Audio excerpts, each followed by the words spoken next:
Muito bom. Agora a gente já viu um pouquinho de uso aqui dos nossos operadores lógicos e relacionais. Vamos ver um pouquinho dos matemáticos agora. Em R a gente tem os 4 operadores fundamentais, que é o mais, o menos, o multiplicar e o dividir. E temos também esse circunflexo, que é a potência. Em Python, por exemplo, o pessoal usa dois asteriscos, né, para fazer potência. Em R você faz com o expoente, com o circunflexo. E o R permite fazer várias operações básicas, ele trabalha como um calculador, então 10 mais 50, 25 menos 10.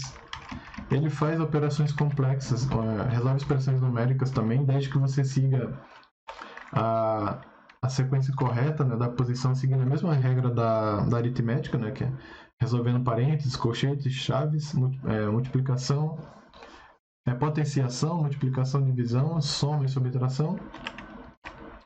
E ele consegue trabalhar também da mesma maneira. Só que você tem que tomar cuidado na hora de expressar, porque dentro do R não tem como você escrever uma expressão numérica com os operadores parênteses, colchetes e chaves ao mesmo tempo. Ele só permite formatação de expressões usando parênteses, tá?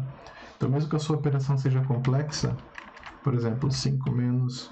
Agora eu vou colocar 10 vezes 2 menos 5. Perceba que eu vou aninhando aqui os parênteses. Ele não aceita colchetes para fazer operações matemáticas diretas, tá? O colchetes é usado mais para abertura de objetos. Beleza? Isso também acontece com vetores, pessoal. Por exemplo, se eu tiver um vetor aqui, olha só. Eu vou colocar um vetor de 1 a 5.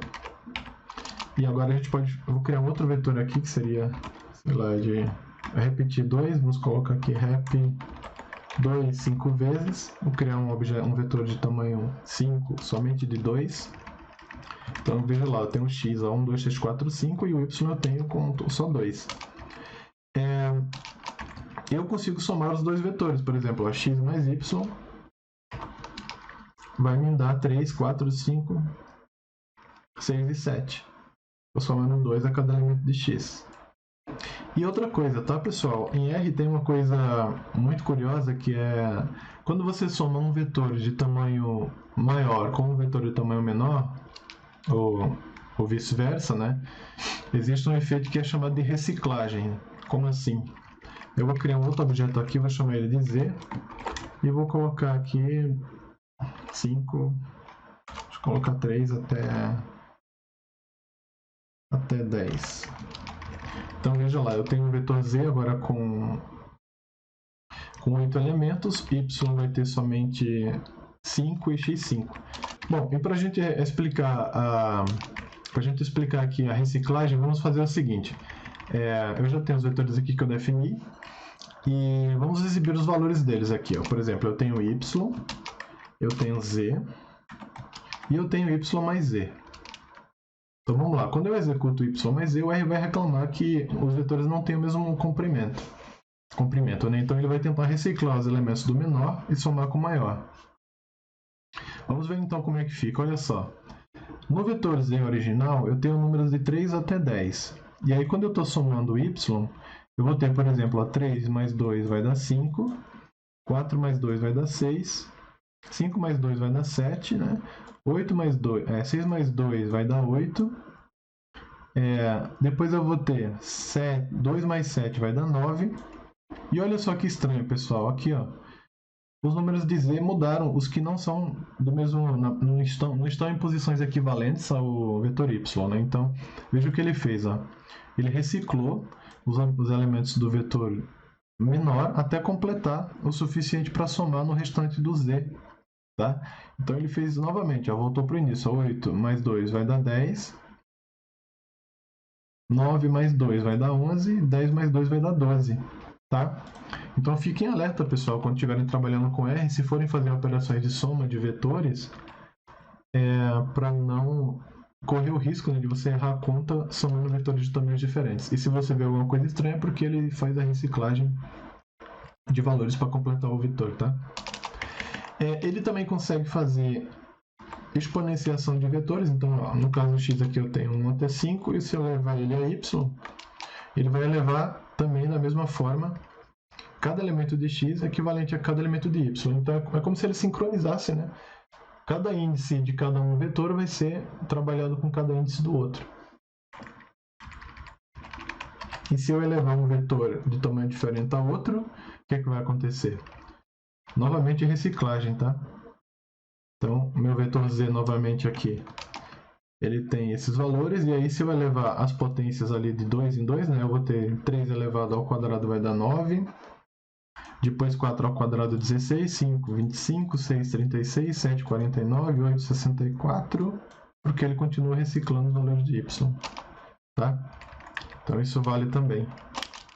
Para multiplicar, a gente usa o asterisco diretamente, então a gente pode multiplicar tanto números como vetores também, segue a mesma lógica. X vezes y, x vezes z. De novo temos reciclagem, tá? A divisão, ela vai acontecer também, normalmente do jeito que a gente conhece, e também se aplica igualmente aos outros casos anteriores, né? Você pode dividir um vetor pelo outro e as contas vão acontecendo item a item de acordo com a posição adequada do seu índice, certo? Existe outra função aqui que eu não coloquei, que é o operador resto.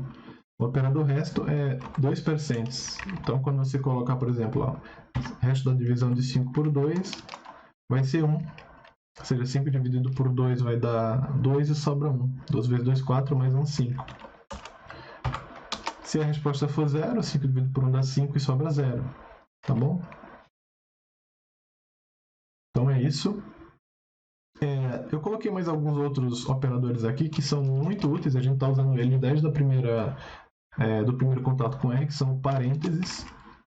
O operador parênteses, como a gente já viu, ele é muito usado basicamente para chamada de funções. Então, quando você chama uma função, você delimita a área de argumentos entre parênteses. Você também consegue usá-la para fazer testes lógicos. Então, funciona assim também, mas também funciona com parênteses quando você tem lógicos complexos, tá? Então, parênteses são usados para isso também. Parênteses também são usados com o operador concatenar, que é a letra C minúscula, tá? Então, basicamente, como C é uma chamada de função, você também pode usar ele aqui. Beleza? O colchetes. Um detalhe, pessoal. Operadores, é difícil você procurar ajuda dele diretamente. Quando você digita, por exemplo, interrogação, como a gente já viu, interrogação C, o que é que vai acontecer aqui? Não acontece nada, porque ele está pedindo elementos para você digitar. Então, como é que você pede ajuda sobre operadores? Você tem que colocar o operador entre aspas. Então, interrogação, aspas, operador. Agora você consegue ver a ajuda dos operadores no R, tá? Isso vale para qualquer operador desses que a gente está vendo. Certo? Então, beleza, olha só. Beleza. Aí, o operador colchetes, a principal função dele é subset, que é quebrar objetos. Isso vale para objetos que são simples, vetores, né? Também objetos como lista, como matrizes, também data frames. O colchete, ele também tem a versão dupla. Só para dar uma noção para vocês aqui, olha só. Eu vou criar um objeto aqui a partir do objeto cars. Então, objeto de dados. E esse objeto DA, ele tem duas colunas e algumas linhas, né? Então, por exemplo, se eu utilizar o operador colchete para quebrar o objeto DA, eu tenho a posição que refere-se à linha, como ele é um objeto bidimensional, a gente vai ver isso depois também. Todas as linhas da coluna 1 eu posso quebrar dessa forma. E agora vamos fazer o seguinte, eu vou pegar esse objeto DA, vou chamar ele de DB, e vou transformar em lista. Então vou chamar uma lista, e vou criar um outro objeto aqui, DB, igual a DA. Vou colocar só um pedaço de DA. Beleza, então vou criar um novo objeto que é uma lista. A gente vai ver um pouco de lista depois também. Então, DB, ele é um objeto que tem dois elementos que são dois data frames, tá? A lista permite fazer esse tipo de manobra. Tá? Então, olha só, se eu clicar com o operador $, eu consigo abrir os elementos da lista, que são os data frames. Mas eu também consigo fazer isso usando o colchete. tá? Então, nesse caso, se eu usar o colchete simples nessa lista, ele vai exibir para mim o objeto, só que ele vai estar com esse símbolo aqui, ó, que é o objeto. Ele está usando o operador aqui dólar, né, o cifrão, e está dizendo o nome desse elemento dessa lista. Então, se eu olhar a classe desse objeto, ele ainda vai ser lista, tá vendo? Porque a estrutura de lista não foi desmontada. Então, se eu quiser desmontar a estrutura da lista e pegar a classe do objeto de fato que está dentro dela, eu posso fazer isso com o operador duplo. Então, o operador duplo, o colchete duplo, vai fazer isso para mim. Tá? Veja lá, agora é DataFrame. E se eu tirar se eu exibir ele vai aparecer para mim como sendo o mesmo DataFrame aqui, ó, speed dist, tá? Então, essa é a principal diferença quando a gente está trabalhando com esse operador em listas, certo? O próximo operador é o de chaves. O operador chaves, ele permite, principalmente quando a gente está definindo funções. Então, functions, geralmente você define ela com um argumento com a função function, você vai passar aqui a tua área de argumentos, e o corpo da função vai estar delimitado por umas chaves. As chaves, elas começam e fecham funções. Elas começam e fecham também testes de loop, né, como while e for, a gente vai ver um pouco também. E elas também servem para colocar blocos de códigos que você roda de uma vez. Tipo, por exemplo, olha só, se eu tiver aqui uma linha só, criando um objeto, estou criando um aqui, atribuo 3, e tem um B aqui, atribuo 5, se eu for rodar linha a linha, eu tenho que fazer o comando Ctrl Enter 2 vezes. Mas se eu fizer isso dentro de chaves, ele vai rodar o bloco de uma vez única para mim, tá? Então, só com um Ctrl Enter ele vai rodar tudo que está dentro desse bloco. Os principais usos aí. Para fechar aqui, tem mais o dólar nós já vimos, que é basicamente o operador de abertura de objetos.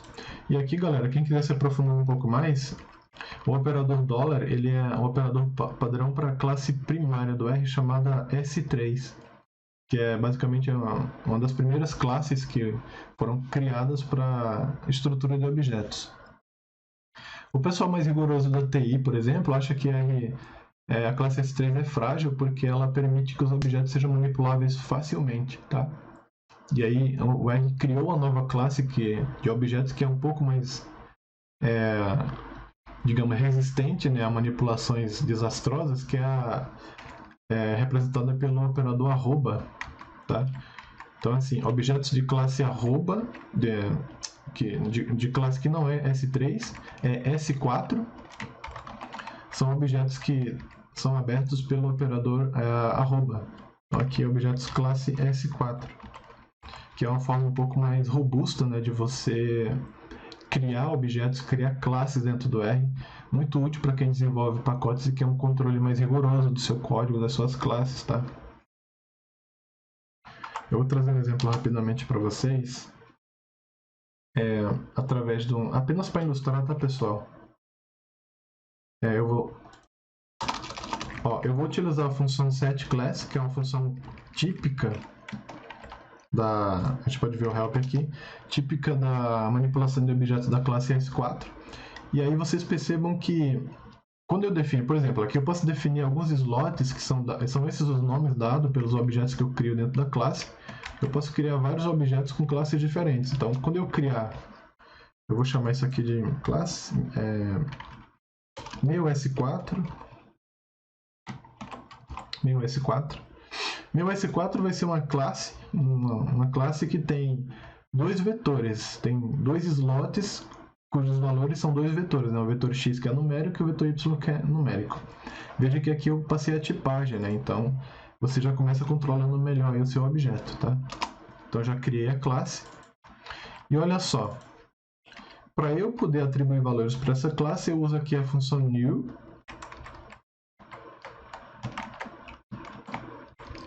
E dentro dessa função new, eu vou passar aqui o nome da minha classe. Então, colocar valores, meu S4, E agora eu vou passar os valores menos 4, esses valores aqui, exponencial e tal. E aí o que vai acontecer? Olha só, veja que está um pouco mais complexo para eu atribuir valores, né? Meu objeto agora, ele não é um objeto lista, embora ele se comporte parecido, mas se eu olhar a classe dele, veja só qual é a classe. Ó, meu S4, ele está dizendo aqui que é uma classe do tipo meu S4, porque foi o que eu defini, tá? Não é mais data frame, não é mais vetor, não é mais matriz. E aí, se eu quiser abrir esse objeto para verificar o que tem nele, eu não consigo usar o dólar, tá vendo? Tá?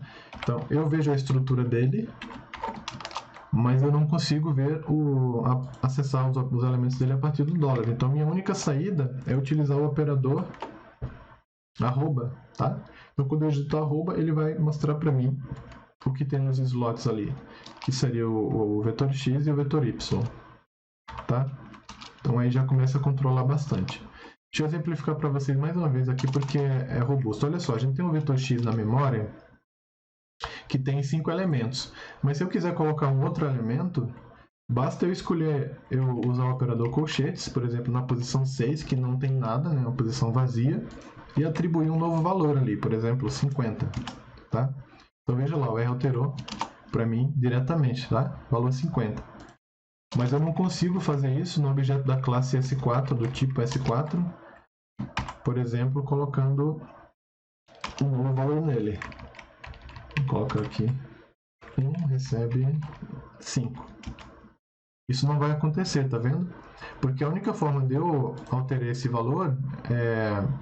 Primeiro, se eu tiver definido que ele tem um slot equivalente dentro dele para esse novo valor que eu vou inserir, e também utilizando a função new para fazer essa mudança, tá? Então, dessa forma, você que é programador consegue ter uma tipagem mais rigorosa na hora de criar suas funções usando a classe S4 no R. Tá bom? Para finalizar, então, a gente tem agora os pontos. Então, basicamente, a gente já viu o primeiro, que seria o ponto simples, e o ponto simples duplo, ele serve para criar sequências, tipo 5 até 40, pode ser escrito dessa forma. E os operadores ponto duplo, basicamente, eles são utilizados para acessar funções de pacotes. Então, por exemplo, ó, pacote stats. Pacote stats 4. Olha só, ele já sugere para mim a abertura das funções. Olha só, esse stat4 tem classe S4 nele. Ó, então, quando eu uso o ponto duplo, eu consigo acessar as funções que estão dentro desse pacote. Porém, com limitação, pessoal. E qual é essa limitação? Geralmente, os caras que desenvolvem pacotes, eles controlam as funções que eles vão deixar no export e no import.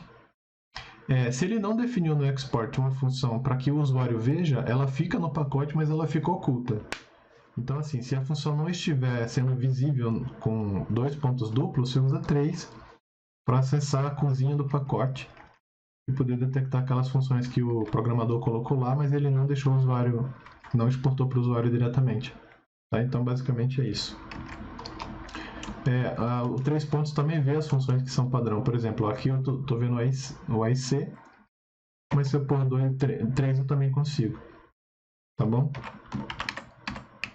Muito bem, galera. O vídeo ficou um pouco longo, mas esse vídeo é bastante importante porque esses detalhes, eles fazem total diferença quando você está trabalhando com R, né? Principalmente no começo, você se perde muito nos objetos, né? Ali nas funções básicas. Então vale a pena dar uma explorada nesses operadores antes de seguir aí para o R de uma forma mais pesada. Valeu, até mais!